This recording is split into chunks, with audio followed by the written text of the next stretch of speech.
They forced Alara Shit's alright, Ashford to my marry love. the Vampire King in 72 So hours because they pretty. believed she was dying, worthless, a burden not worth keeping. But when King Caspian discovered the secret her heart had been hiding, everything changed. In 90 days, she went from sacrificial lamb to the healer queen, revered across an entire kingdom. This is how she turned poison into power. The clock in Ashford Manor's grand ballroom struck 8. Each chime echoed through marble halls like a death knell. Alara stood at the top of the curved staircase, one hand gripping the banister. Not for elegance, for survival. Her heart fluttered against her ribs, a trapped bird throwing itself against cage bars. The medication hadn't worked this morning. Or maybe it had worked too well. She could never tell anymore. Below, 200 guests in silk and diamonds pretended not to stare. They always pretended. Alara had learned to read the language of averted eyes. The way conversation dimmed when she entered a room. The careful distance people maintained, as if weakness might be contagious. As if her failing heart might somehow infect their perfect, beating ones. Her stepmother stood at the bottom of the stairs. Morgana Ashford wore emerald velvet that matched her eyes and matched her ambition. 45 years old and beautiful in the way of women who knew exactly how much their beauty cost and considered it an investment. Her smile was champagne bright. Her gaze was winter cold. There she is, Morgana announced, voice carrying across the ballroom like a song. My dear stepdaughter, come down, darling. We have such wonderful news. Alara's fingers tightened on the banister. Wonderful news from Morgana meant catastrophe. It always did. She descended anyway. One step, another. Her heart hammering out its irregular rhythm. The gray dress she wore had been her mother's once, before her mother died, before her father remarried, before everything went wrong. The fabric hung loose now. Alara had lost weight these past 2 years. The medication, the doctor said. Side effects, they said. Lies, she was beginning to suspect. At the bottom of the stairs, Vivian waited. Alara's stepsister was 3 years older and knew it showed in all the right ways. Where Alara was pale and thin, Vivian glowed with health. Where Alara's dark hair hung limp, Vivian's golden curls caught chandelier light like treasure. She wore rose silk and a smile that didn't reach her eyes. Poor Alara, Vivian murmured, just loud enough for the nearby guests to hear. You look so tired. I am, Alara said simply, because honesty was the only weapon she had left. Morgana clapped her hands. The sound cut through the murmuring crowd like a blade through silk. Friends, family, honored guests. Morgana's voice rang out. Thank you for coming on such short notice. I know you're all wondering why I've gathered you here tonight. Alara wasn't wondering. She was calculating, counting exits, measuring distances. Her heart beat too fast, then too slow, then skipped entirely. As you know, Morgana continued, my stepdaughter has been unwell for some time. Her heart is weak. The doctors have done all they can. A lie wrapped in truth. The doctors had done exactly what Morgana paid them to do. We've exhausted every option, Morgana said, and she almost sounded sad. Almost. Every treatment, every specialist. The prognosis is grim. Alara watched faces in the crowd. Some showed pity. Most showed relief that tragedy was happening to someone else's family. But, Morgana's smile widened, there is one hope remaining, one possibility we had not considered. Vivian's hand found Alara's elbow. Her grip was iron-wrapped in silk. The Vampire King of Nightfall has agreed to accept a bride, Morgana announced. The ballroom went silent. Someone dropped a glass. Crystal shattered on marble. No one moved to clean it. King Caspian Devereaux, Morgana continued, has made it known that he seeks a human wife, a gesture of goodwill between our peoples, a symbol of peace. She paused, letting the words settle like snow. And he has agreed to accept Alara. The silence broke. Gasps rippled through the crowd. Whispers hissed like wind through dead leaves. 72 hours from now, Morgana said, Alara will travel to Nightfall Castle. She will marry the Vampire King, and perhaps, her voice caught, perfectly timed, perfectly false, perhaps his ancient magic will heal what our medicine cannot. Alara's vision narrowed. The ballroom tilted. No, not magic, not healing. Sacrifice. Everyone knew what happened to human brides sent to vampires. Everyone knew, and no one spoke of it. The stories were old as winter, dark as graves. Brides went to Nightfall Castle. Brides did not return. You're sending me to D, Alara said. Boss said. Her voice should have been too quiet to carry, but the ballroom had gone so silent that her words reached every corner. Morgana's smile never faltered. I'm sending you to the only hope you have left. Liar. The word dropped like a stone into still water. Morgana's eyes flashed, just for a moment, just long enough for Alara to see the truth beneath the performance. How dare you, Morgana whispered. How dare I? Alara felt laughter building in her chest, hysterical and sharp. How dare I refuse to die quietly? How dare I name this for what it is? Vivian's grip on her elbow tightened. Alara, don't make a scene. Why not? Alara turned to face the crowd. 200 faces stared back. 200 witnesses. You're all here to watch anyway. Might as well give you a show. Alara, Morgana's voice carried a warning. Tell them the truth, Alara demanded. Tell them what happens when I die at nightfall. Tell them about Father's will, about the inheritance. Morgana went very still. Tell them, Alara pressed, that if I die unmarried, everything goes to you. The estate, the fortune, everything my mother left me, everything my father wanted me to have. You're hysterical, Morgana said. The illness has affected your mind. Has it? Alara looked at the crowd. Or have the medications you've been giving me affected it instead? A murmur ran through the ballroom. That's enough. Morgana's voice cracked like a whip. You will go to your room. You will rest. And in 72 hours, you will fulfill your duty to this family. My duty? Alara laughed, and the sound was broken glass. My duty is to die so you can steal what's mine? Morgana moved fast, her hand connected with Alara's cheek. The slap echoed through the ballroom. Alara tasted blood. Ungrateful child, Morgana hissed. I have given you everything. A home, care, the best doctors money can buy. Doctors you paid to keep me weak, Alara said. Blood traced her lip. She didn't wipe it away. Let them see. Let them all see. Medications that made me worse, not better. How long, Morgana? How long have you been poisoning me? You're mad. Am I? Alara felt something like crack inside her chest, not her heart, something deeper. Then prove it. Let me see a doctor not chosen by you. Let me have my blood tested by someone you haven't bought. Morgana's face went cold. Guards! 2 men in Ashford livery stepped forward. Escort Miss Alara to her room, Morgana ordered. She's clearly unwell. The excitement has been too much for her fragile constitution. The guards took Alara's arms, gentle but firm. She didn't fight. There was no point. Not here, not now. But as they led her from the ballroom, she looked back. 200 faces watched her go. 200 witnesses to her condemnation. And not one of them would help. The doctor arrived an hour before midnight. Alara heard his footsteps in the hallway. Slow, hesitant. Not the confident stride of Dr. Thorne, Morgana's pet physician. Someone else. Her bedroom door opened.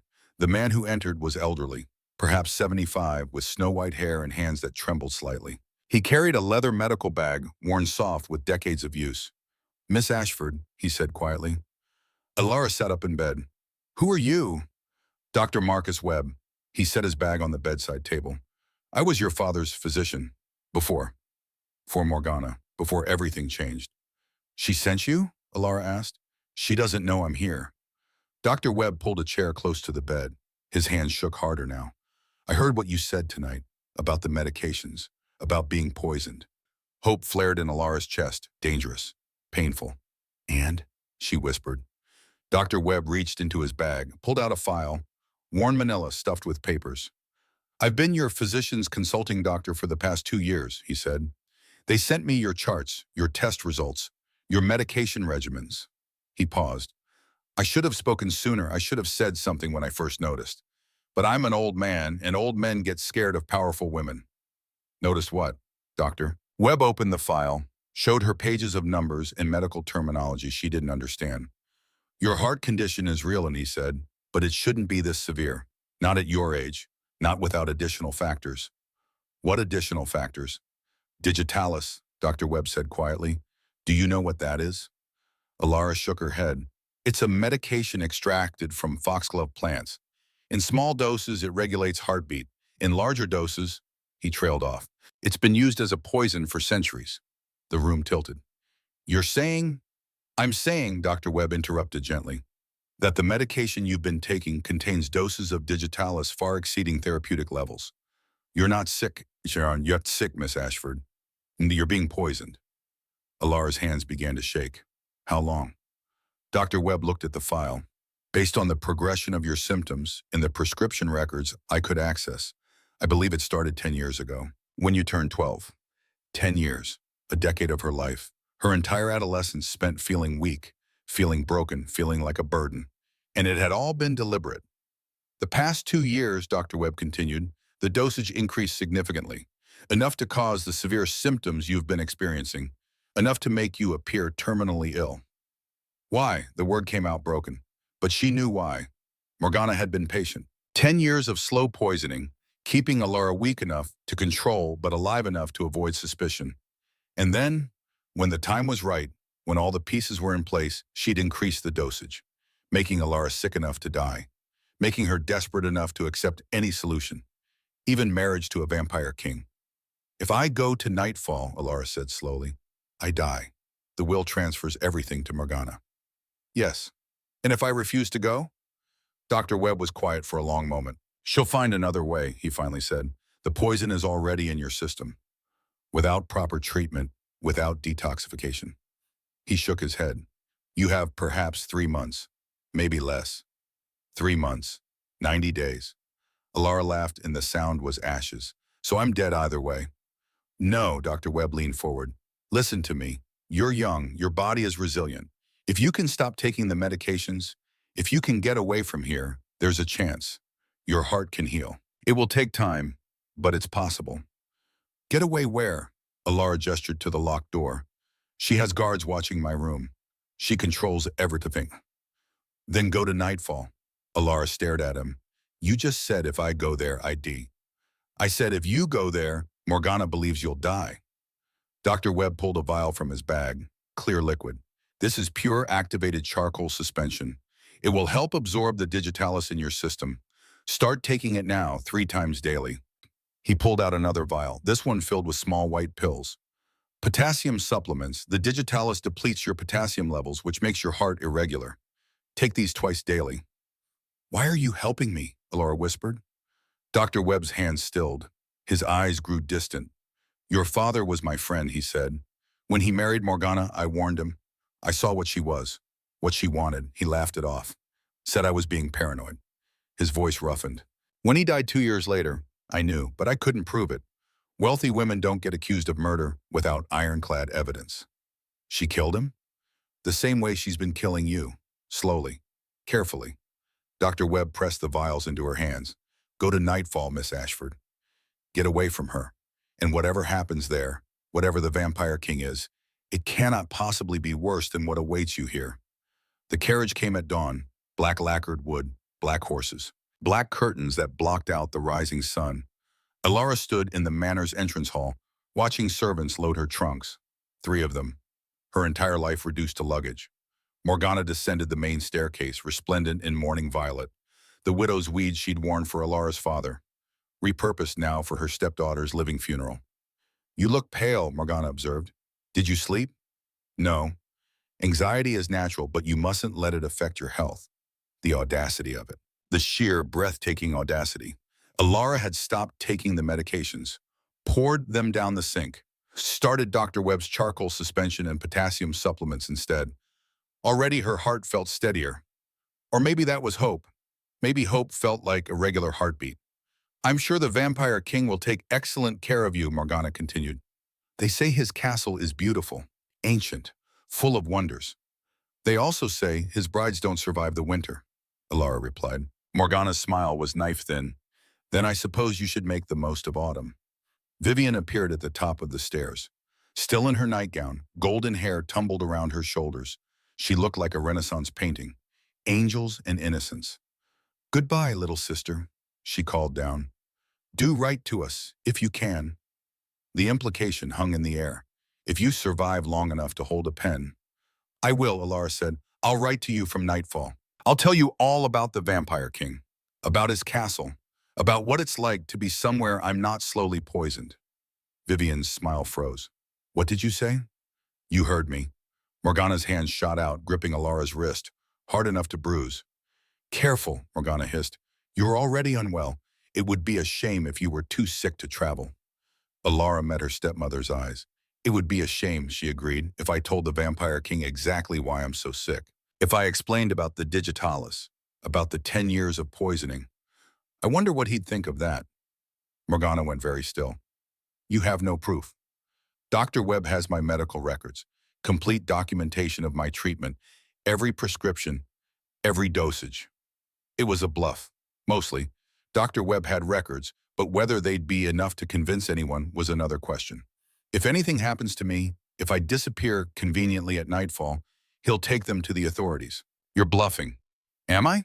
Alara pulled her wrist free. I guess you'll find out. 3 months, you said? That's how long I have without treatment? Let's see if I make it that long. Let's see if the Vampire King is the monster you're hoping for. She walked to the carriage, her heart hammered. Not irregular now, just fast. Fear and fury and something that felt almost like power. A footman helped her inside. The interior was black velvet and silver fixtures, dark as a coffin. She settled onto the bench seat, arranging her gray skirts around her. Through the window, she watched Morgana standing in the doorway. Vivian had come down to join her. They stood together, stepmother and stepdaughter, framed in the manor's entrance like a portrait of grief. But Morgana's eyes weren't sad. They were calculating. The carriage jerked into motion. Ashford Manor receded. The only home Alara had ever known disappeared behind a curve in the road. She didn't look back. The journey took 3 days, north through farmland, through forests that grew darker and denser as they traveled, through villages where people crossed themselves when they saw the black carriage pass. The Vampire King's carriage. Death on wheels. Alara drank her charcoal suspension, took her potassium pills, felt her heartbeat grow steadier with each passing mile. The trembling in her hands eased. The fog in her mind cleared. She'd been poisoned for so long, she'd forgotten what healthy felt like. On the third evening, as the sun bled orange across the horizon, they crested a hill. Nightfall Castle rose before them. It should have been terrible, dark and menacing. Gothic horror made stone.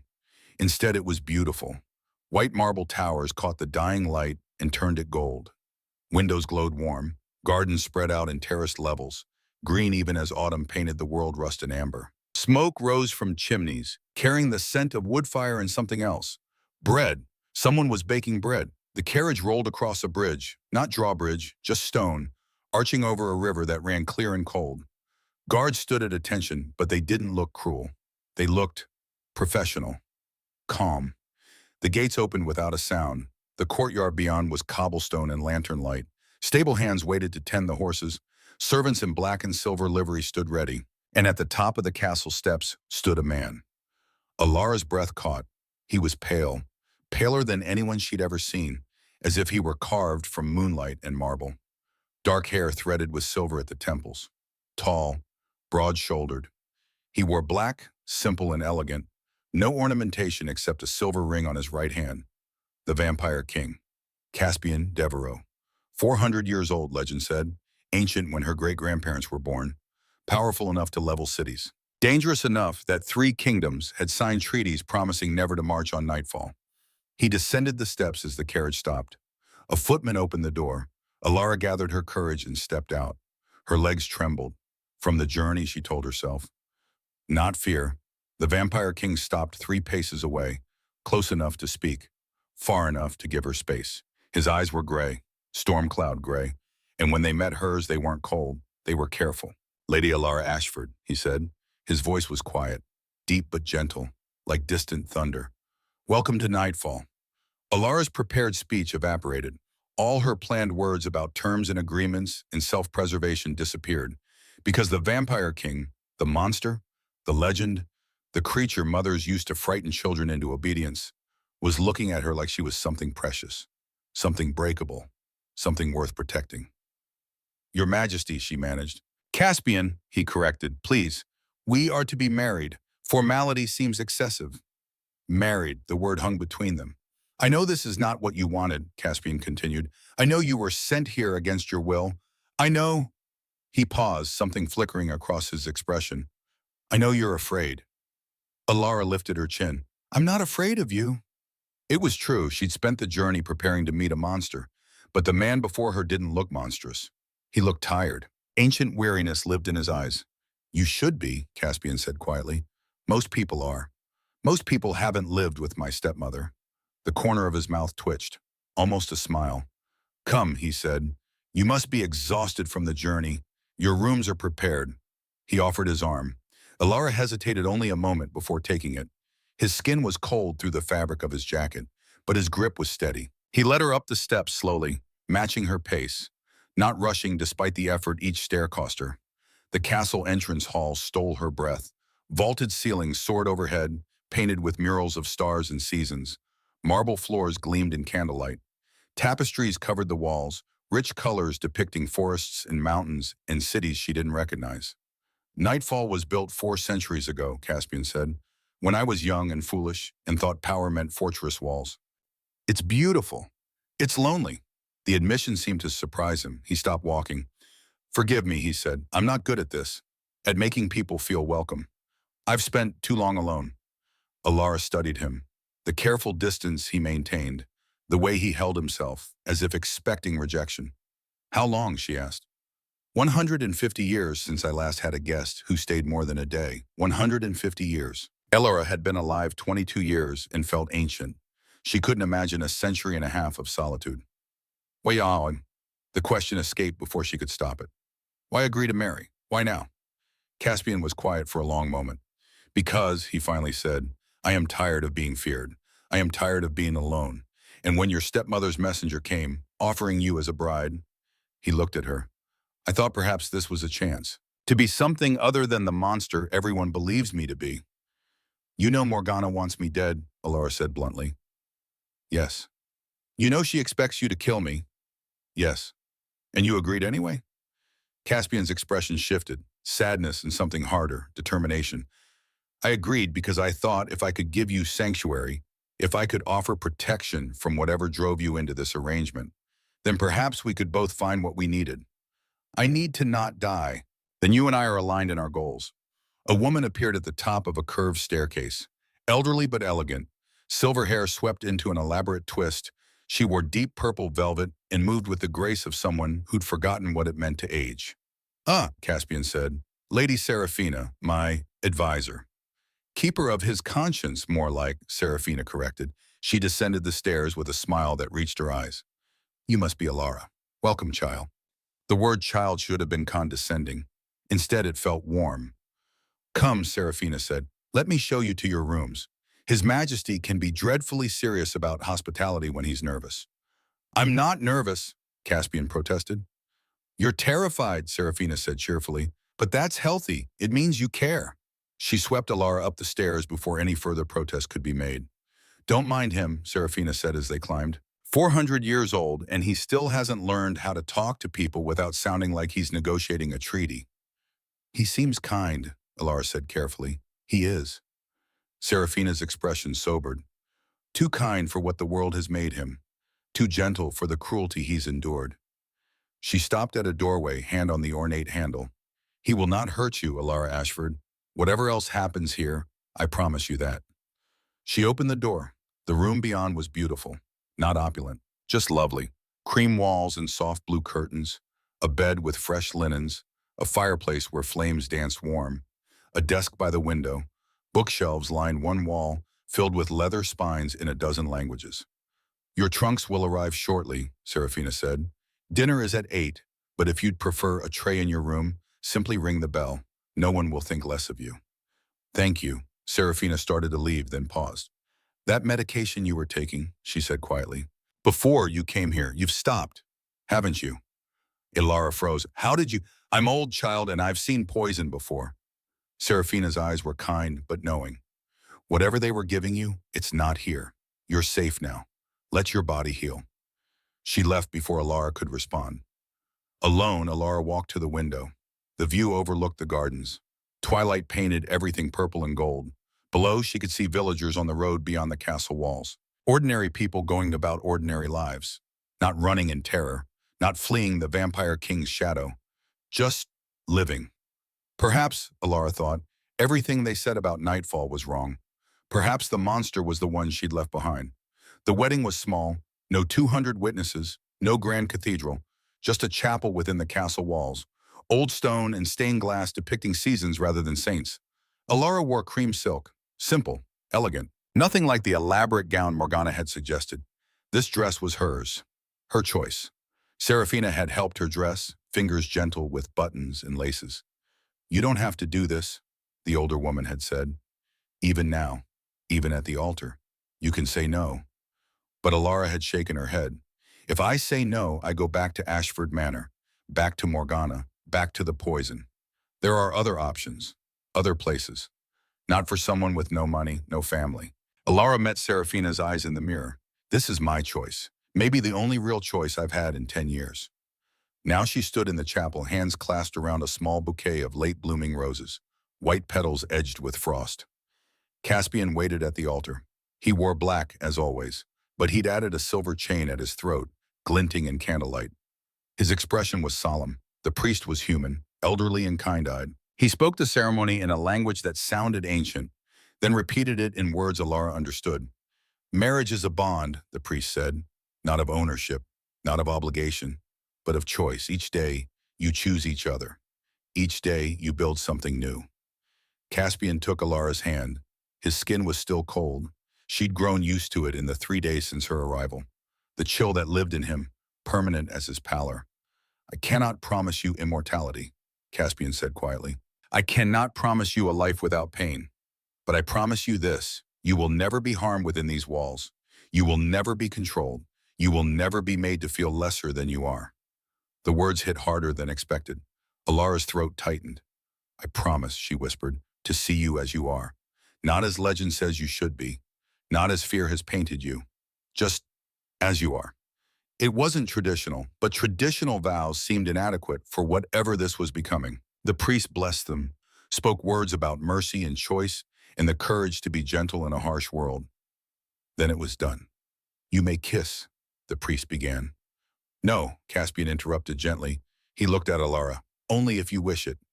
Alara's heart, still healing, still learning to beat without poison, stuttered. No one had ever asked her what she wished. She reached up, placed her hand against Caspian's cheek. His eyes widened. Then she kissed him. Brief, chaste, but real. When she pulled back, Caspian looked stunned. I wished it, Alara said simply. The wedding feast was quiet, just them and Serafina in a small dining room. Candles and wine and food Alara could barely taste through her nerves. You don't have to stay, Caspian said over dessert. In the same rooms as me, I mean. Serafina mentioned you might prefer your own wing of the castle. Alara set down her fork. What do you prefer? Caspian looked startled by the question. No one's asked me that in a very long time. I'm asking now. He was quiet, considering. I would like, he said carefully, for you to be close, not because I expect anything, but because this castle is very large and very empty, and I think I would sleep easier knowing you were near. Honest, vulnerable. Alara found herself smiling. Then I'll stay close. Relief crossed his face so quickly she almost missed it. Later, as Serafina showed her to rooms adjacent to Caspian's own chambers, Alara felt something shift in her chest. Not her heart, something deeper. For the first time in 10 years, she felt safe. There's a door between your room and his, Serafina said, pointing to a carved panel. It locks from your side. He'll never open it without permission. Alara touched the door, solid wood, warm beneath her palm. What if I want to open it, she asked. Serafina smiled. Then you open it, child. That's what choice means. Alone in her room, Alara changed into a nightgown. White cotton, simple and soft. She took her evening dose of charcoal suspension, swallowed her potassium pills. Then she sat at the window. Nightfall Castle stretched out below her, lamplight in windows, smoke from chimneys. In the distance, she could see lanterns moving along the northern road. What are those? She'd asked Caspian during dinner. Supply runs, he'd answered. We leave food and medicine where the villages will find them, anonymously. Why anonymously? Because if they knew the gifts came from me, fear would poison the generosity. Better they think it's from some benevolent stranger than from the monster in the castle. Alara had wanted to argue, to say he wasn't a monster, but she'd only known him 3 days. Still, 3 days with Caspian felt safer than 10 years with Morgana. A soft knock at the connecting door made her turn. Come in, she called. The door opened. Caspian stood in the doorway, still in his wedding clothes, but with his jacket removed. He looked younger somehow, less formal. I wanted to make sure you had everything you needed, he said. I do. Good. He started to leave, then stopped. Alara, about tomorrow. We don't have to. That is, I don't expect. He was terrible at this. Alara almost laughed. 400 years old and he couldn't finish a sentence about wedding nights.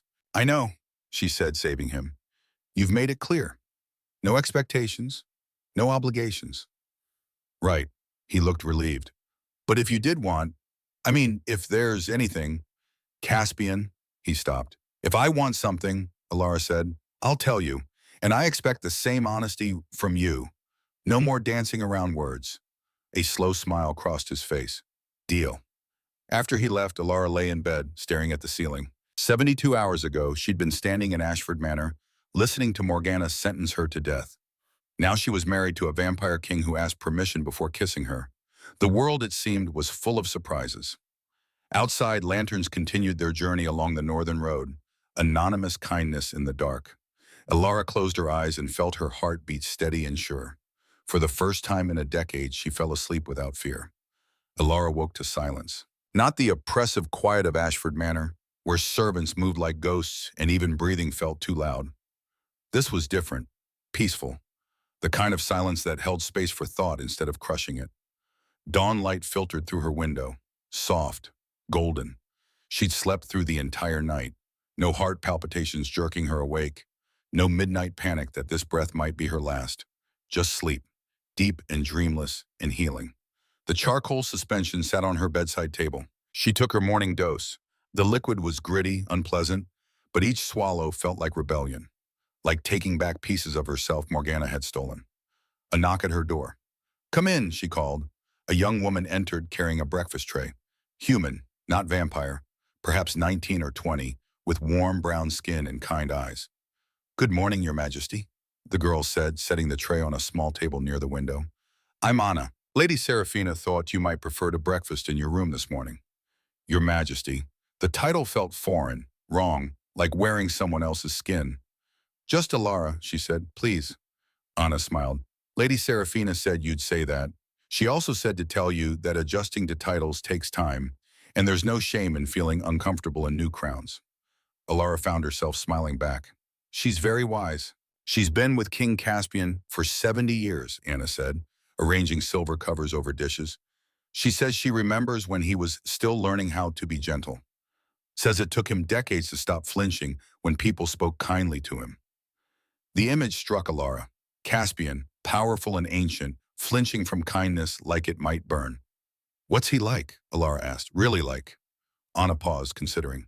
Lonely, she said finally, but trying not to be. He walks the castle at night when he thinks everyone's asleep. Not pacing, just existing. Like he's practicing sharing space with the possibility of not being alone. It was the most honest thing anyone had said to Alara in years. Thank you, she whispered. Anna curtsied and left. Alone, Alara lifted the silver covers. Fresh bread still warm from the oven. Soft cheese and honey. Fruit that tasted like summer. She ate slowly, savoring each bite. Food tasted different without poison dulling her senses. Everything tasted different. Through her window, she could see the castle grounds waking. Gardeners tending autumn roses. Stable hands leading horses to pasture. Normal. Peaceful. Then she saw him, Caspian, walking along the northern path that led beyond the castle walls. He carried something, a large sack slung over one shoulder. Even from this distance, she could see the careful way he moved. Quiet, deliberate. Alara set down her cup. She dressed quickly. Simple gray wool, practical boots. Grabbed a shawl against the autumn chill. The castle halls were easier to navigate in daylight. She found her way down, through the main entrance, out into gardens touched with frost. Caspian had disappeared beyond the tree line. Alara followed. The path wound through a forest just beginning to surrender to winter. Leaves crunched beneath her feet, her breath misted in cold air. Her heart beat steady, though the exertion made it work. Ahead she heard voices. She slowed, moved quietly. Through the trees she saw a clearing, a small village, perhaps 15 cottages, smoke rising from chimneys. Children played in a common yard, their laughter bright against the gray morning. Caspian stood at the forest edge, just out of sight. He set down his sack, opened it. Inside, Alara could see loaves of bread, wheels of cheese, dried meat wrapped in cloth, medicine bottles. Step back into shadow. Alara watched step back into shadow. Alara watched him watch the village. His expression was gentle, sad, like someone looking at something precious they could never touch. A woman emerged from one of the cottages, older, gray-haired, carrying a basket. She walked to the forest edge, humming. Stopped when she saw the supplies. For a moment, she just stood there. Then she looked into the forest, directly at the shadows where Caspian hid. "Thank you," she said quietly. "Whoever you are, thank you." She gathered the supplies and left. Caspian remained still for a long moment. Then he turned and found Alara standing on the path behind him. He didn't startle, just looked tired. "How long have you been there?" he asked. "Long enough." They walked back toward the castle in silence. The forest held its breath around them. "You do this every day?" Alara finally asked. "Most days, when supplies are needed." "They don't know it's you." "No," Caspian's voice was soft. "They think it's some traveling merchant, or perhaps the church from the next county over. Anyone but the Vampire King." "Why not tell them?" He stopped walking. "Because 400 years ago, I burned a village not unlike that one. Killed 43 people. I remember their names, their faces." His hands clenched at his sides. "I spent 2.5 centuries being exactly the monster they fear. And then I stopped. Realized what I'd become. Spent the next 150 years trying to be something different." "What changed?" Alara asked. 250 years of cruelty, then suddenly kindness. What happened?" Caspian looked at the sky, gray clouds gathering. "I met someone," he said, "a child, 10 years old. I'd attacked his village, killed his parents, left him with a scar across his face that would mark him forever." His voice dropped. "He should have hated me, should have sworn revenge. Instead, he looked at me and said, 'You're very sad. Monsters are usually sad.'" Alara's breath caught. "A child said that?" "Children see truth that adults forget." Caspian started walking again. "He didn't forgive me, but he saw me, really saw me. Not the power or the legend or the fear, just the sadness underneath." "What happened to him?" "He grew up, became a scholar, wrote treatises on the nature of mercy and justice. Died peacefully at 93. Caspian's smile was faint and heartbroken. "I attended his funeral from the shadows, watched his grandchildren lay him to rest. He'd lived a full life despite what I'd done to him." They reached the castle gates. "That's why you leave supplies anonymously," Alara said. "Because you don't believe you deserve gratitude." "I don't, but you do it anyway." "Yes." Alara studied him. This ancient creature who'd learned gentleness like a second language, who practiced kindness in shadows because he didn't believe he deserved the light. "I'd like to help," she said, "with the supply runs, if you'll let me." Caspian's eyes widened. "You don't have to." "I want to." Something shifted in his expression. Hope and fear and careful, fragile possibility. "Tomorrow morning, then," he said quietly. "If you're certain." "I'm certain." That afternoon, Alara found the library. It was enormous. 3 stories of books, climbing toward a domed ceiling painted with constellations. Ladders on rails allowed access to higher shelves. Comfortable chairs clustered near fireplaces. Tables held maps and manuscripts and objects she couldn't identify. Serafina sat in a leather chair near a window, reading. She looked up when Alara entered. "Ah," the older woman said, "I wondered when you'd find this place. It's Caspian's sanctuary, has been for a century." Alara turned slowly, taking it all in. "I've never seen so many books." Caspian collects knowledge, languages, histories, sciences, everything he can learn about the world he once tried to conquer. Serafina marked her page and set the book aside. "He says understanding prevents cruelty, that ignorance was his first sin." Alara walked to the nearest shelf, ran her fingers along leather spines. Medical texts, anatomy, herbology, some in languages she recognized, others in scripts that looked ancient. "May I?" she asked. "This library belongs to Nightfall's queen now as much as its king," Serafina said. "Everything here is yours to explore." Queen. The word still felt like borrowed clothes. Alara pulled a medical text from the shelf, opened it carefully. The pages smelled of age and care. Diagrams of the human body, annotations in margins, handwritten in a script she recognized from documents she'd seen. Caspian's handwriting, notes about treatments, questions about dosages, careful observations about healing. "He taught himself medicine," Serafina said. "After he stopped killing, he wanted to learn how to save lives instead. Spent 50 years studying with healers across 3 continents."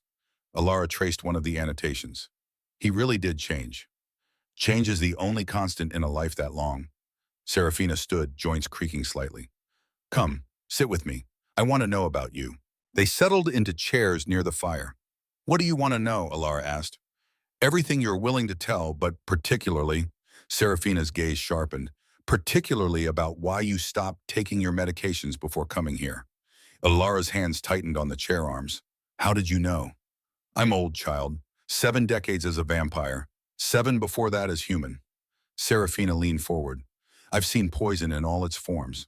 Your stepmother was killing you slowly. Digitalis, I suspect. Classic choice for inducing heart failure. 10 years, Alara whispered. She started when I was 12. Increased the dosage heavily these past 2 years. Serafina's expression hardened, and she sent you here expecting you'd die within weeks, either from the poison already in your system or from Caspian fulfilling the monster role everyone expects of him. Yes. Greedy, cruel woman. Serafina shook her head. But she underestimated 2 things, your resilience and Caspian's fundamental decency. Alara couldn't finish the question. Heal? Serafina finished gently. Yes, your body is young, strong despite what was done to it. The charcoal will clear the digitalis. The potassium will stabilize your heart. In a few months, you'll barely remember what it felt like to struggle for breath. Relief crashed through Alara like a wave. A few months, she repeated, perhaps sooner. You're already looking better than when you arrived. Serafina smiled. Color in your cheeks, steadiness in your hands. Your heart is remembering how to beat without fighting poison. Alara pressed her palm to her chest, felt the rhythm beneath. Not perfect, not yet, but stronger. Thank you, she whispered. Don't thank me. Thank yourself for having the courage to stop taking what was killing you. They sat in comfortable silence for a while, fire crackling, books breathing their paper and leather scent into warm air. May I ask you something? Alara finally said. Anything. Why do you stay? With Caspian, I mean. You're not bound to him. You could live anywhere. Serafina's smile turned soft. Because 70 years ago, I was dying. Plague. The humankind, not vampire. I had perhaps a week left. Caspian found me in a burned-out village where everyone else had already died. She looked into the fire. He gave me a choice. Die human and peaceful. Or live as vampire and see what comes next. You chose to live. I chose to stay with someone who offered choice instead of taking it, who treated my dying body with gentleness, who sat with me through the transformation and taught me how to exist in a new form without losing myself. Serafina met Alara's eyes. He gave me a second life. I chose to spend it helping him find a second chance at living. Understanding bloomed in Alara's chest. You're his family. We're each other's family. Found, not given. Built, not inherited. Serafina reached over and patted Alara's hand. And now you're part of that family too, whether you meant to be or not. The words settled into Alara like warmth. Family. She'd forgotten what that word could mean beyond obligation and cruelty. I'd like that, she whispered. Good, because Caspian desperately needs someone to see past the monster everyone else sees. And you, child, need someone to see past the weakness everyone else sees. Serafina stood. Now I believe dinner will be ready soon. And tonight Caspian plays the cello. He's quite talented. If you ask nicely, he might perform for you. She left Alara alone in the library, alone with books and firelight and the quiet knowledge that for the first time in a decade, someone saw her as more than a burden. The days settled into rhythm. Alara woke, took her treatments, joined Caspian for supply runs, studied in the library, felt her heart grow stronger with each sunrise. 1 week became 2. 2 became 4. She learned the castle's corridors, the servants' names, the best spots in the gardens for watching sunset. She learned that Caspian preferred silence to conversation, presence to words, that Serafina had a wicked sense of humor beneath her dignity, that Anna dreamed of becoming a healer someday. She learned what safety felt like, what choice tasted like, what it meant to breathe without counting each breath as borrowed time. And then, 6 weeks after her arrival, everything changed. That night, Alara's heart betrayed her. She woke at midnight, chest tight, room spinning, heart hammering too fast, skipping beats, trying to escape her ribs. Panic rose like floodwater. This was familiar. This was the terror that had defined her existence for 10 years. She couldn't breathe, couldn't think. Her hand found the bell rope by her bed, pulled weakly. Somewhere distant, a bell chimed. Footsteps in the hallway, running. Her door flew open. Caspian stood there, still dressed, hair disheveled like he'd been pacing. Alara, he said, and the fear in his voice cut through her panic. He crossed the room in 3 strides, stopped at her bedside. May I come closer? He asked. Even now, even in crisis. He asked. Yes, she gasped. He knelt beside the bed so his face was level with hers. Not looming, not dominating, just present. Look at me, he said quietly. Just look at me. Breathe with me. She fixed her eyes on his, gray as storm clouds, steady. He demonstrated. Slow breath, she tried, managed a shaky inhale. Out, he breathed. She exhaled. Again, in. They breathed together. The door opened again. A healer rushed in carrying a medical bag. Human, efficient, kind-faced. She worked quickly. Checked Alara's pulse. Listened to her heart. Mixed something that smelled medicinal. Drink this, the healer said. It will help stabilize your rhythm. Alara drank, bitter liquid coating her throat. Caspian stayed kneeling beside her, breathing slow and steady, an anchor. Gradually, her heart remembered its job. The panic receded like tide pulling back from shore. The healer finished her examination. The digitalis is still in her system, she told Caspian. It will take time to fully clear. Episodes like this may happen for a few more weeks, but they'll become less frequent, less severe. She gave Caspian instructions, left medications, then she departed, leaving them alone. Alara lay exhausted. Tears she hadn't realized she'd shed cooled on her cheeks. I'm sorry, she whispered. For what? For being broken. Caspian's expression shifted, something fierce and protective. You're not broken, he said. You're healing. There's a difference. He stood to leave. Wait, Alara said. He stopped. Could you stay? Just until I fall asleep? Caspian looked uncertain. I don't want to. Please. He pulled a chair close to her bedside. Sat, kept his hands carefully in his lap. I'll stay as long as you need. Alara closed her eyes, focused on breathing, on the sound of him in the chair beside her. Solid, real, safe. Tell me something, she murmured. Anything. I need to think about something other than my heart. Silence for a moment. Then Caspian's voice, soft in the darkness. I learned to play cello 50 years ago. I thought music might help me understand gentleness. How to create something beautiful instead of destroying. He paused. I'm still not very good, but it helps. When the castle feels too big and too empty, I play. I heard you, Alara said. My first night here. Through the walls. I'm sorry if it disturbed you. It didn't. It was lovely. Another pause. Would you like me to play for you sometime? He asked. Not now, when you're, well, if you'd like me, well. I would like that very much. She felt sleep pulling at her. Gentle. No longer terrifying. Caspian? She whispered. Yes? Thank you for asking permission, even when I was panicking. His voice, when he answered, was rough. 400 years ago, I took what I wanted without asking. I hurt people because I could. I will never again touch someone without their consent, not even to help, especially not to help. Alara reached out, found his hand in the darkness. She didn't say anything, just held on. After a moment, his fingers curled around hers. Cold skin, careful grip. They stayed that way until she slept. Morning brought a visitor. Alara was in the library, researching something she'd noticed in one of Caspian's medical texts, when Anna appeared looking flustered. Your Majesty, there's a messenger at the gates, from the Ashford estate. Alara's stomach dropped. Send them away. I would, but they're carrying official papers from something called the Council of Seven. Anna wrung her hands. King Caspian is handling it, but they're asking for you specifically. The Council of Seven, Morgana's ultimate power. 7 wealthy families who controlled trade and law across 3 provinces. Morgana had married into one, used her position ruthlessly. Alara set down the book and stood. Take me to them. The throne room was cold, high ceilings, stone walls, a massive chair on a dais that looked more like judgment than welcome. Caspian sat there now, not lounging, sitting straight, every inch the king. Before him stood a man Alara recognized, Lord Thaddeus Crane, one of the council's senior members. 60 years old and sharp as winter. He wore black and silver, formal and intimidating. Ah, Thaddeus said as Alara entered. The bride herself, how lovely. His smile was oil-slick, false and dangerous. Lord Crane, Alara said evenly, what brings you to Nightfall?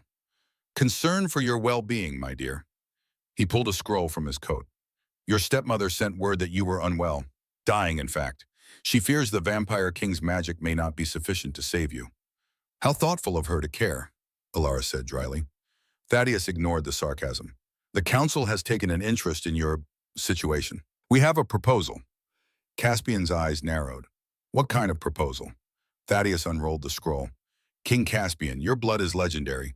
Stories say it can heal any ailment, cure any disease. He looked up. The council requests a small vial of your blood to heal young Alara. In exchange, we will ensure certain trade agreements remain favorable to nightfall. The room temperature seemed to drop. You want my blood, Caspian said slowly. Just a vial. Surely a small price for a wife's life. Alara saw it then. The trap. Morgana hadn't just sold her to a vampire hoping she'd die. She'd sold her to the council as bait. Get Alara to nightfall. Use her illness to extract Caspian's blood. Blood that could be studied, replicated, weaponized. No, Caspian said. Thaddeus raised an eyebrow.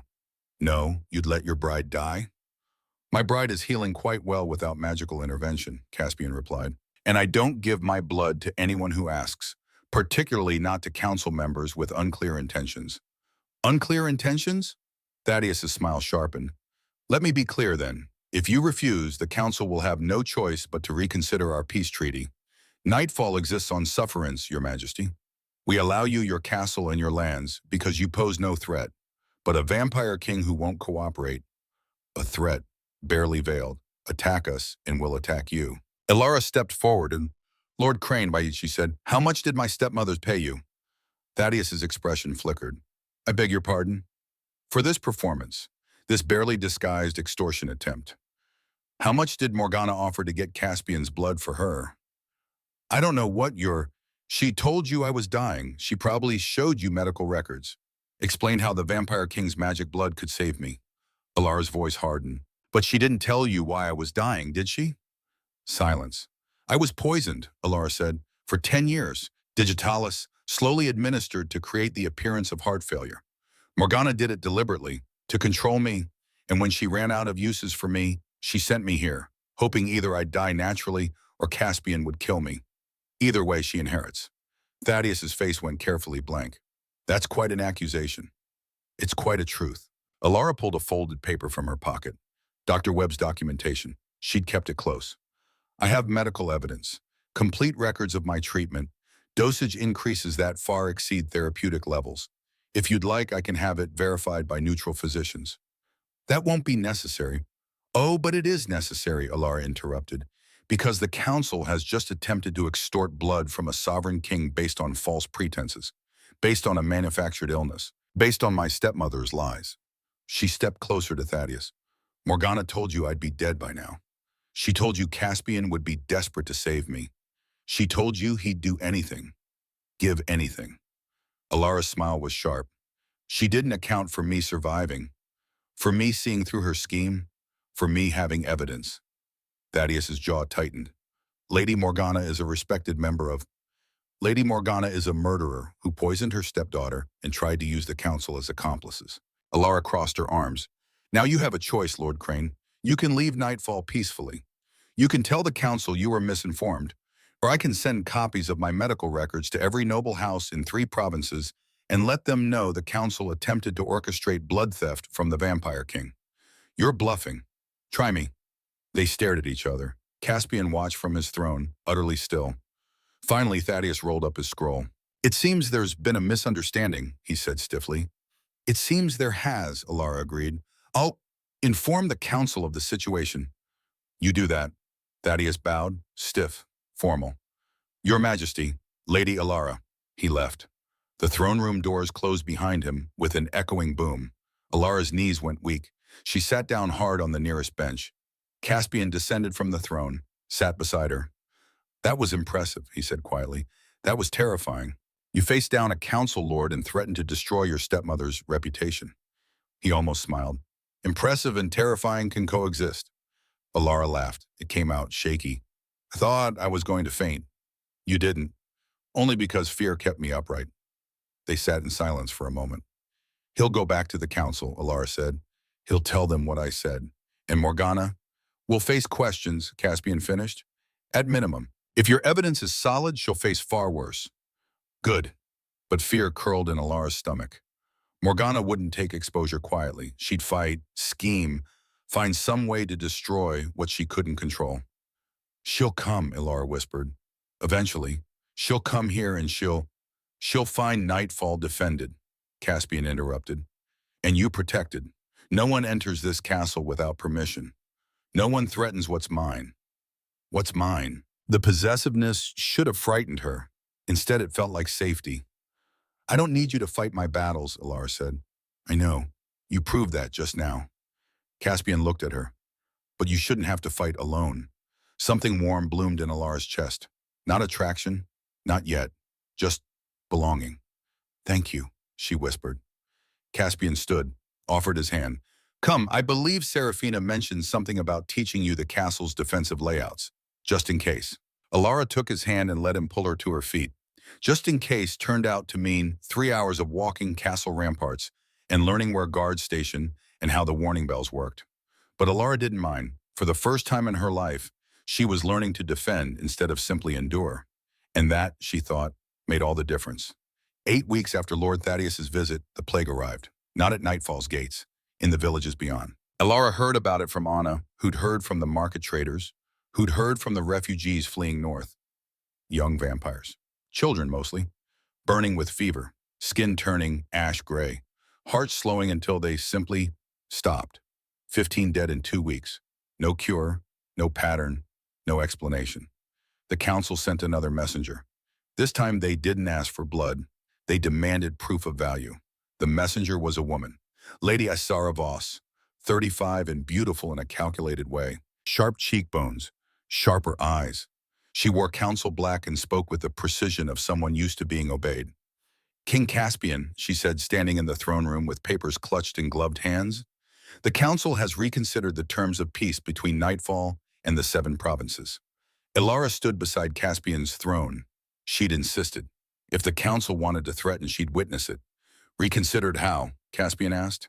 His voice was winter ice. Your bride made serious accusations against Lady Morgana Ashford. She provided evidence of poisoning, of attempted murder. Izara's smile was thin. The council investigated. The evidence is compelling. Hope flared in Alara's chest. So Morgana will face justice?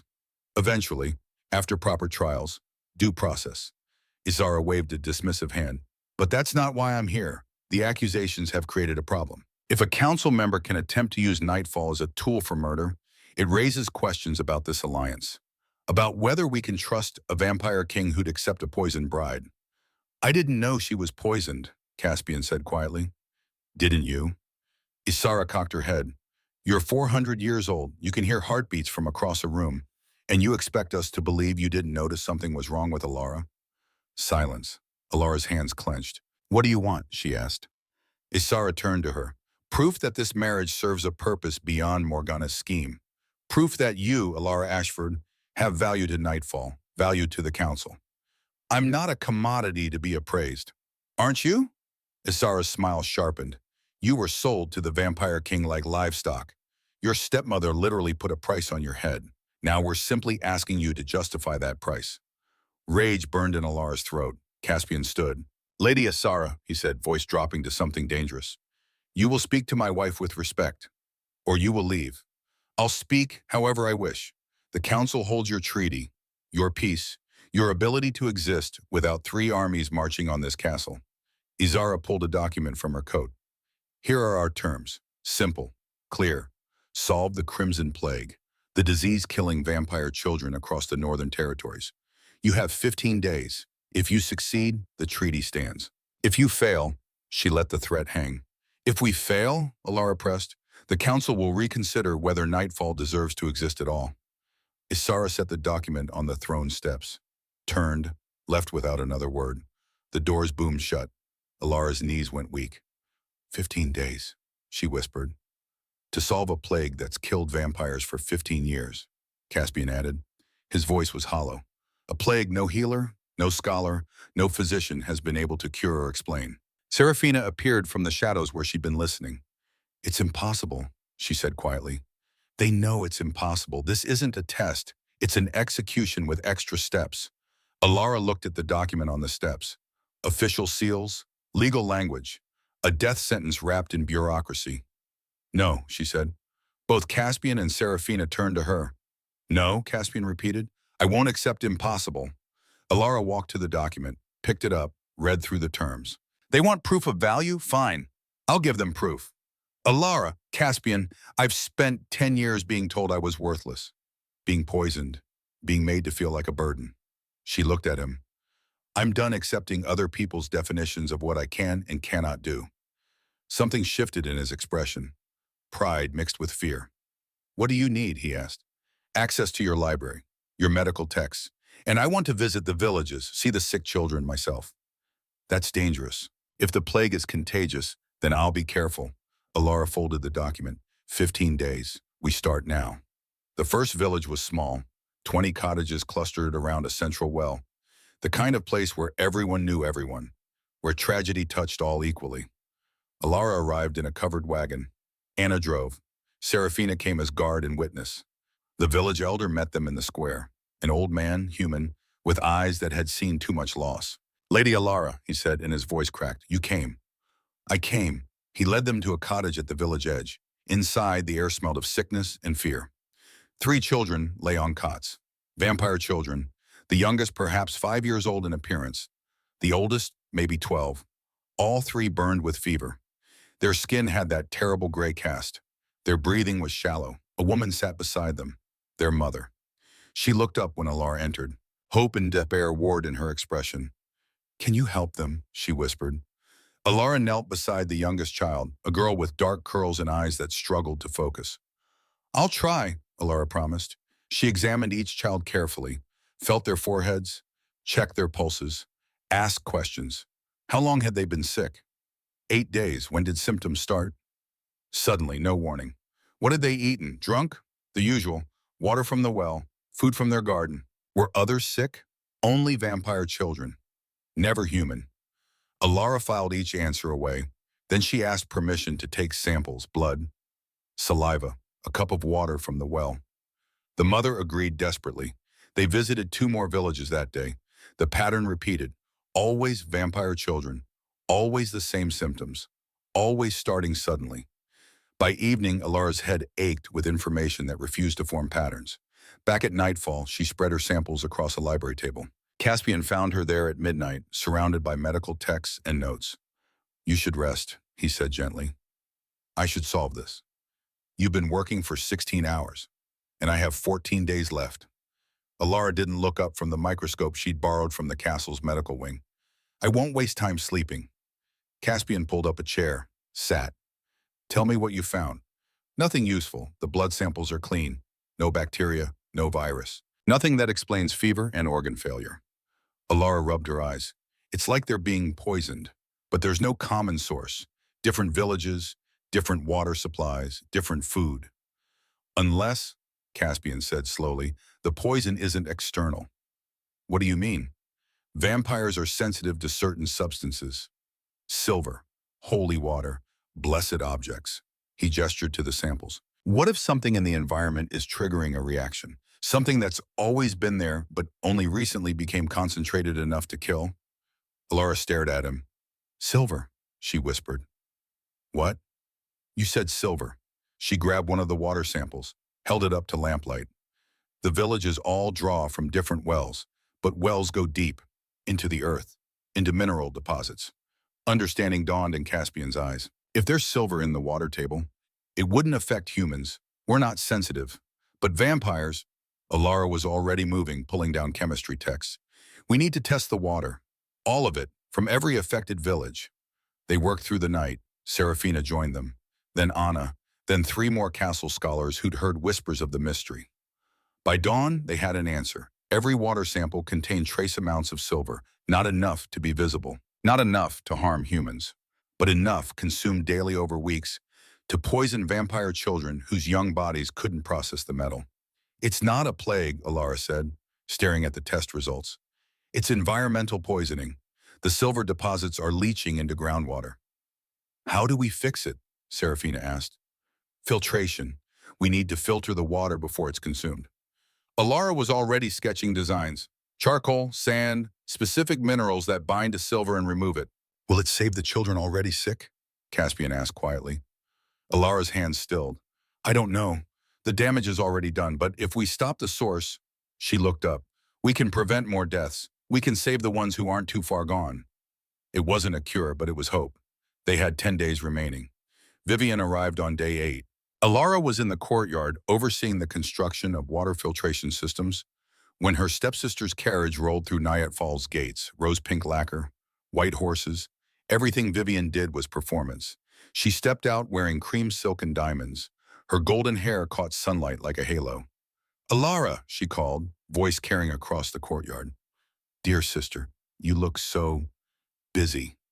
Alara's hands were dirty from working with charcoal and sand. Her dress was gray wool, practical and stained.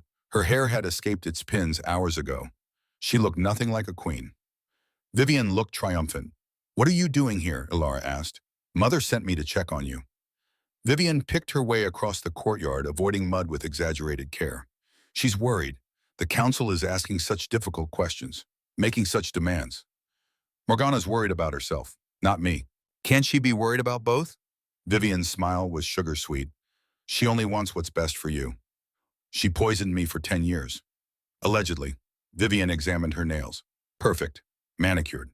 You made accusations, provided some questionable documents, but where's the proof? Dr. Webb testified. Dr. Webb is elderly and increasingly fragile. His testimony is suspect. Vivian looked up. Mother, meanwhile, has the support of 6 council families, including the Voss family. Lady Asara spoke quite highly of Mother's charitable work. The pieces clicked together. Morgana bought Asara, Alara said flatly. Bought is such an ugly word. Cultivated an alliance. Vivian walked closer. The council isn't going to punish Mother. They're going to bury your accusations and move forward. Not if I solve the plague. About that, Vivian glanced at the filtration systems. Clever. Building little water filters, playing at being useful. Her voice hardened. But the council wants a cure, Alara. A magical fix. Vampire blood that heals everything. Not engineering projects. The plague is silver poisoning. Filters fix silver poisoning. And what about the children already dying? The ones too far gone? Vivian's smile turned cruel. You can't save them. You'll fail. And when you fail, the council will dissolve the treaty. They'll take Nightfall apart stone by stone. And you, dear, broken, useless you, will have proven you're exactly as worthless as Mother always said. Something cold and sharp settled in Alara's chest. Get out. Excuse me? Get out of my castle, now. Vivian laughed. Your castle? You've been here 10 weeks. You're playing dress-up in a dead woman's role. I'm Queen of Nightfall. These are my lands, my people, and you are not welcome here. I'm family. You're nothing to me. Alara stepped forward. You stood by while Morgana poisoned me. You laughed while I struggled to breathe.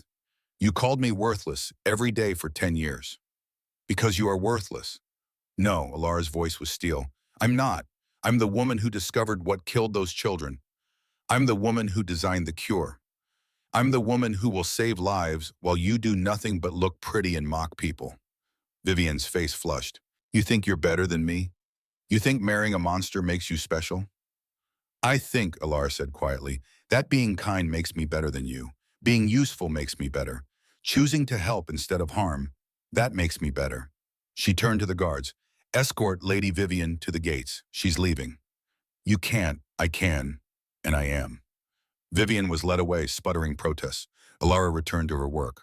Her hands shook, but she kept building. On day 15, Alara stood before the council. Not in Nightfall. They demanded she come to them. To Council Hall in the capital city, where 7 families held court in past judgment. Caspian stood beside her, Serafina on her other side.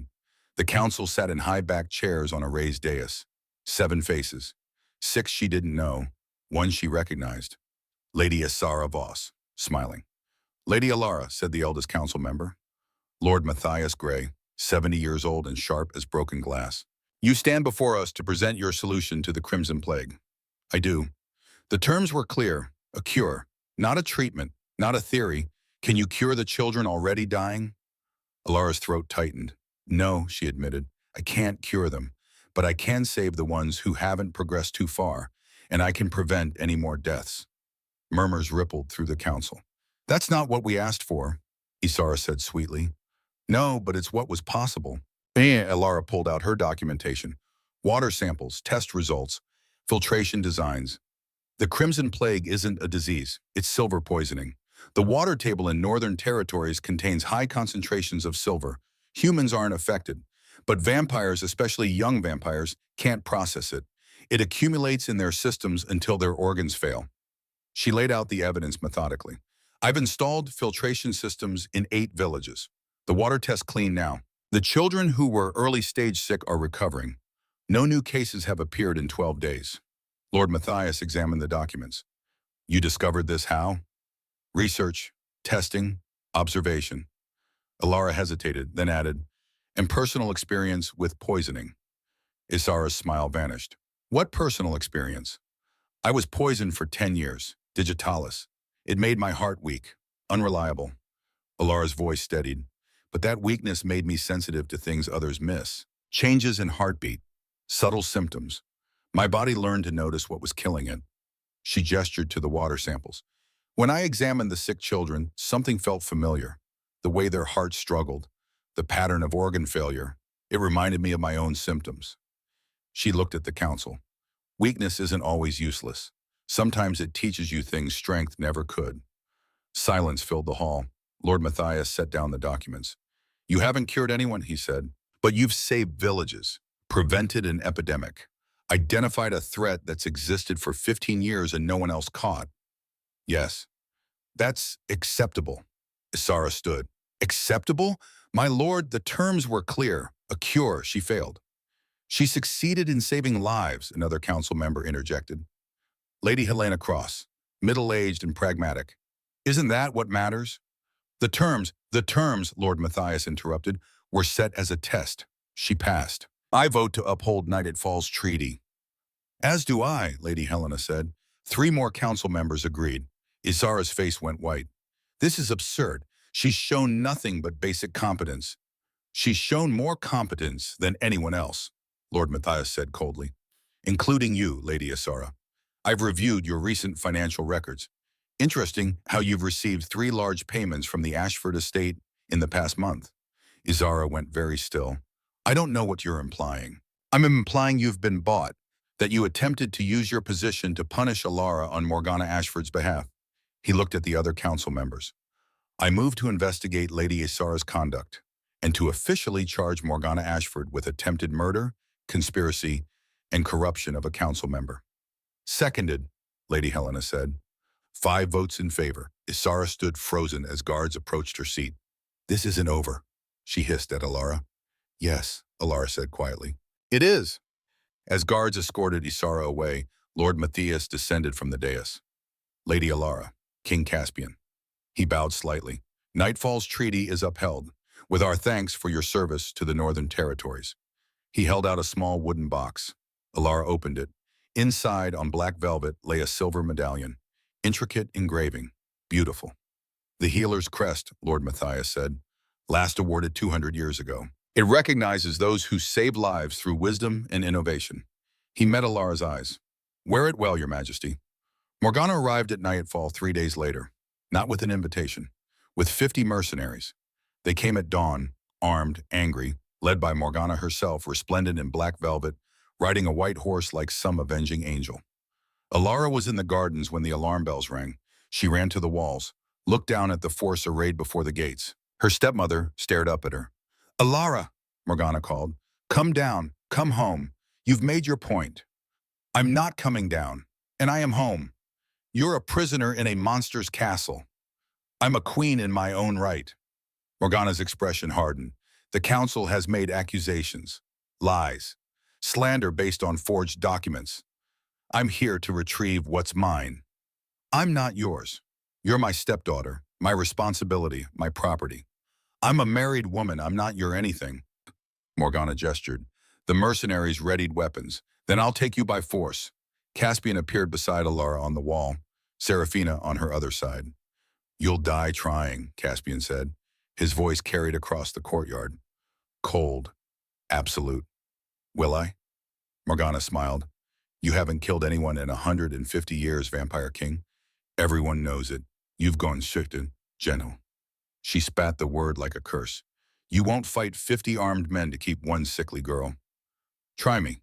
But Morgana wasn't looking at Caspian anymore. She was looking at movement on the northern road. People were coming, villagers from the territories Alara had saved. Hundreds of them, carrying farming tools and kitchen knives and anything that could be weaponized. At their head walked the woman from the first village, the mother whose children Alara had helped. You want our healer, Queen? The woman shouted at Morgana. You go through us first. More people arrived, vampire and human both, united. She saved our children, someone called. She gave us hope, another voice added. She's ours to protect now. Morgana's face went white, then red. You're choosing her? Over me? We're choosing kindness over cruelty, the village woman said. We're choosing someone who helps over someone who hurts. Morgana's control shattered. She's nothing. She's weak, defective.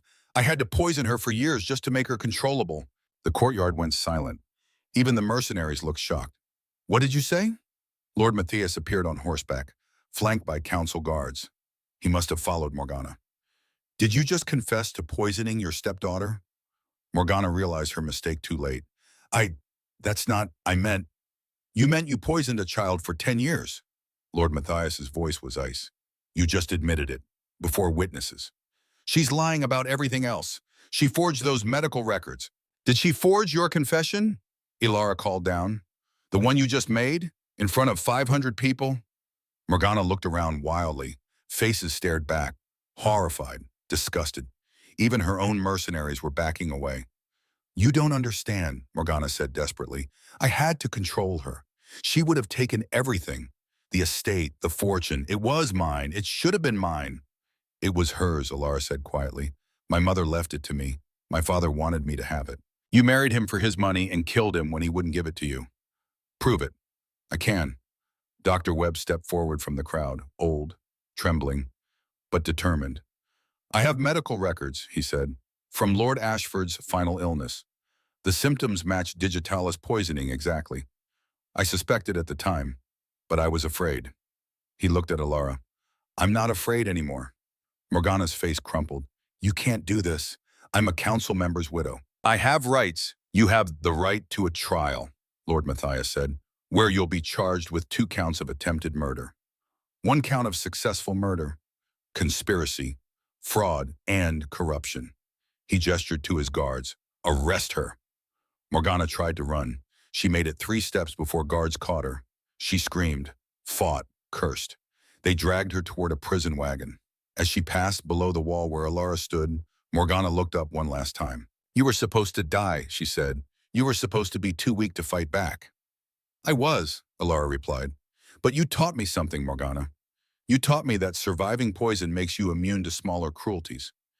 You made me strong by trying to keep me weak. Morgana was loaded into the wagon. The doors slammed shut. Alara watched the wagon roll away until it disappeared. Then she turned and walked into Caspian's arms. He held her gently, carefully. It's over, he whispered. It's over, she agreed. 3 months later, winter had come to nightfall. Snow covered the gardens in pristine white. Icicles hung from tower ledges like crystal tears. The world was quiet and clean and new. Alara stood in the great hall watching children play. Not vampire children, not human children. Both. 15 of them, ages ranging from 5 to 14, orphans, children who'd lost parents to illness or war or simple bad luck. Children Nightfall had taken in and given home. Anna appeared with a warm smile. Your Majesty, the new water filtration system in the East Wing is working perfectly. Good, Alara accepted the report. And the children's health? All improving. Even little Marcus, who was so sick we feared. Anna's voice caught. He's playing with the others now, laughing. Alara looked across the hall. A small boy, perhaps 6 years old, vampire with dark curls, was giggling as he chased a human girl around a pile of cushions. 3 months ago, he'd been dying. Now he lived. Serafina appeared in deep purple velvet. The council sent word, she said. Morgana's trial concluded. Guilty on all counts, life imprisonment. Vivian has been exiled, and Lady Azara was stripped of her position. Justice. It didn't feel like triumph, just settled. Caspian entered, shaking snow from his dark coat. He'd been out doing supply runs, even in winter. He saw Alara and his entire expression softened. "Hello," he said quietly. "Hello." Their ritual, simple greetings that meant everything. "The villagers asked me to give you this." He held out a letter, simple parchment, sealed with wax. Alara opened it. Inside, in careful handwriting, "Thank you for seeing us. Thank you for caring. Thank you for saving our children." Signed by 43 village elders. "They know," she whispered. "About the supplies. About you." "They've chosen to thank me instead of fear me," Caspian said. "Because of you. We started it together." His hand found hers. "Speaking of impossible work," he said, "I have something to show you." He led her to the winter gardens. There, pushing through snow, something green grew. Winter lilies, not blooming yet, but living despite the cold. "We're like these flowers," Alara said. "We survived winters we shouldn't have." Caspian looked at her. "You're not the woman who arrived here 3 months ago." "No, that woman was afraid, dying." Alara met his eyes. "Now I'm the healer queen, someone who knows her value." "You always had value." "But I didn't know it, and that's what changed." Snow began falling. Caspian stood, offered his hand. "There's something I want to say." She stood beside him. "When I came here," Alara said, "I thought this would be the end. Instead, it was the beginning. You gave me safety, space to heal, permission to be more than what my stepmother made me. And you," Caspian said, "gave me hope, showed me I'm not the monster everyone believes." Alara stepped closer. "I love you," she said simply. For a moment, he just stared. Then he kissed her, deep, certain. When they broke apart, Caspian pressed his forehead to hers. "I've been alone for 150 years, he whispered. "I didn't think I'd ever feel this again. You deserve it. You deserve love and home and family. So do you. Then we'll deserve it together?" Inside the castle, children laughed. Serafina hummed. Anna prepared dinner. Outside, snow fell on winter lilies that refused to die. And Alara knew that she was no longer the girl sent to nightfall to be forgotten. She was the woman who'd chosen to stay. The woman who'd turned weakness into wisdom. The woman who'd discovered that the secret her heart had been hiding all along wasn't illness. It was strength.